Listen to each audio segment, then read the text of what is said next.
بسم اللہ الرحمن الرحیم۔ اللہ کے نام سے شروع جو بڑا مہربان اور نہایت رحم کرنے والا ہے۔ محمد قاسم شمالی ہندوستان کے ایک چھوٹے سے قصبے میں رہتے تھے۔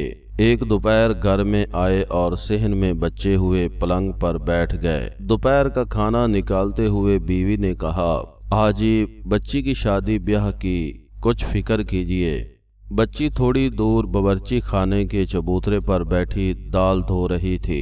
محمد بن قاسم نے ایک نظر بچی پر ڈالی۔ بیوی نے ابھی پلنگ پر دسترخواں بچھایا ہی تھا کہ محمد قاسم اترے، پیر میں جوتے ڈالے اور باہر چلے گئے۔ بیوی کہتی رہ گئی کہ کھانا تو کھا لیتے، ذرا مولوی عبداللہ کو بلا لاؤں۔ بیٹھک میں آ کر محمد قاسم نے کسی سے کہا، عبداللہ ان کے بھانجے تھے اور ابھی مدرسہ میں پڑھ رہے تھے، قریب ہی کرائے کے ایک کمرہ میں رہتے تھے۔ ماموں کا پیغام ملا تو بھاگے ہوئے آئے۔ وہ کپڑے تو صاف ستھرے پہنے ہوئے تھے مگر پنجامے کے ایک پینچے میں کھونچا لگا ہوا تھا اور کچھ لکھنے کے دوران دوات الٹ جانے کی بنا پر قمیص کے دامن پر روشنائی کا ایک چھوٹا سا نشان پڑ گیا تھا۔ محمد قاسم نے بھانجے سے کہا، میاں تم نے اپنی شادی کے بارے میں کچھ سوچا؟ ماموں کے سوال پر مولوی عبداللہ کچھ سٹ پٹا سے گئے۔ بزرگوں کی موجودگی میں بھلا میں کیا سوچوں؟ عبداللہ نے جواب دیا، تو اگر امن کے بارے میں کیا خیال ہے؟ تمہاری مرضی ہو تو تم دونوں کا نکاح پڑھا دیا جائے۔ محمد قاسم نے کہا۔ عبداللہ نے اس لمحہ پھر سوچا، ماموں جی آپ اور ابا جی جو بھی فیصلہ کریں گے اس سے مجھے انکار کی مجال نہیں۔ محمد قاسم کی بہن ہوئی انصار علی اپنی ملازمت کے سلسلے میں وطن سے بہت دور گوالیار میں رہتے تھے۔ انہوں نے قاسم سے کہہ رکھا تھا کہ کوئی مناسبت رشتہ سامنے آئے تو عبداللہ کی شادی کر دیجیے گا۔ اپنے بھانجے کا جواب سن کر محمد قاسم نے اسے وہیں ٹھہرنے کو کہا اور اندر گھر میں چلے گئے۔ وہاں بیوی کو مخاطب کیا، اکرامن کے لیے مولوی عبداللہ کے بارے میں تمہارا کیا خیال ہے؟ گھر کا بچہ ہے، کچھ دیکھنا بھالنا تو ہے نہیں، تمہاری مرضی ہو تو نکاح پڑھ دیا جائے۔ محمد قاسم کی بیوی کو بھی تجویز مناسب لگی۔ دونوں میں اتفاق رائے ہو گیا تو محمد قاسم بیٹی کے پاس آئے۔ وہ ابھی تک دال دھونے میں مشغول تھی۔ وہ وہیں بیٹی کے پاس اکڑو بیٹھ گئے۔ بیٹی ہم نے سوچا کہ مولوی عبداللہ سے تمہارا نکاح پڑھا دیں، مگر پہلے تم بتاؤ تمہاری مرضی کیا ہے؟ اکرامن شرم کے مارے دوہری ہو گئی، گھٹنوں میں منہ چھپا لیا۔ محمد قاسم کی بیوی نے کہا، اجی توبہ ہے، بچیوں سے بھلا یوں شادی بیاہ کی بات کیا کرتے ہیں کیا؟ کیوں اس میں کیا عجیب ہے؟ شروع کا معاملہ ہے، بچی کی رائے پوچھنی لازم ہے۔ شرع کے معاملے میں کیا شرم؟ اگر اکرامن کی رائے نہ ہو تو کوئی اور صورت دیکھیں گے، مگر جس طرح مولوی عبداللہ کی مرضی معلوم کی ہے اسی طرح ضروری ہے کہ اکرامن کی رائے بھی معلوم ہو جائے۔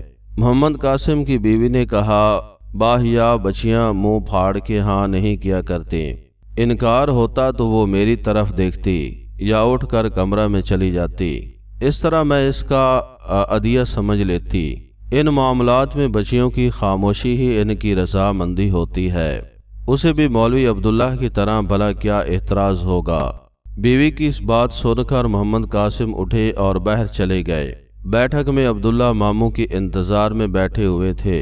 وہاں دو چار لوگ اور بھی موجود تھے۔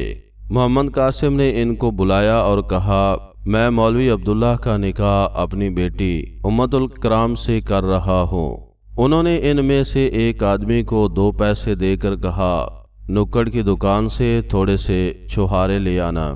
انہیں حاضرین میں سے 2 گواہ بن گئے۔ ذرا دیر میں نکاح پڑھا دیا گیا۔ پھر محمد قاسم نے دلہا میاں ہی سے کہا، باہر جا کر ایک ڈولی لے آؤ اور اپنی بیوی کو لے کر اپنے گھر سدھارو۔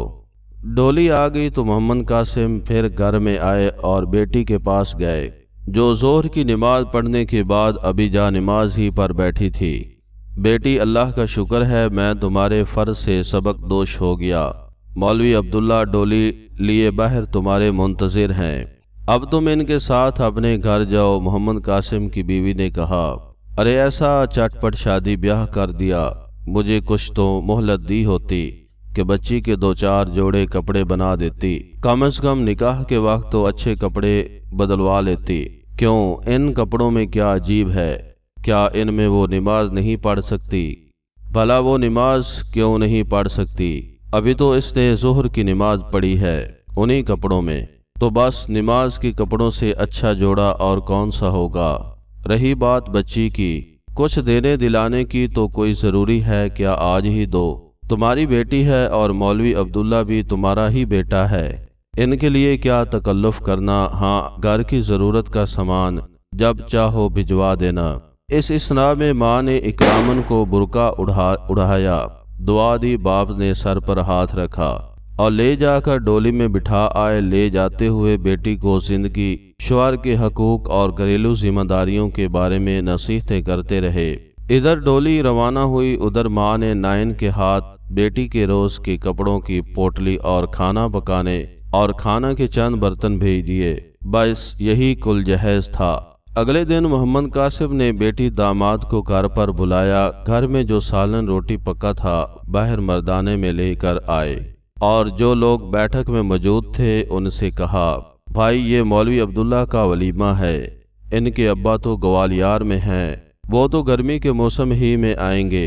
مدرسہ کی چھٹی ہو گئی تو مولوی عبداللہ بیوی کو لے کر اپنے ماں سے مل آگئے۔ مولوی عبداللہ کی والدہ محمد قاسم کی خالہ زاد بہن تھی اور قریب کے دوسرے قصبہ میں رہتی تھی۔ یہ واقعہ ہے دیوبند۔ محمد قاسم بعد میں مولانا محمد قاسم ناتونوی کے نام سے مشہور ہوئے، دارالعلوم دیوبند کے بانی۔ ان کے بھانجے مولوی عبداللہ اسی دارالعلوم دیوبند میں پڑھتے تھے۔ یہاں سے فارغ ہو کر وہ علی گڑھ گئے۔ سر سید احمد خان کے قریبی رفقا میں ان کا شمار ہوا اور علی گڑھ کالج کے پہلے ناظم و دینیات بنے۔ Thanks for watching video.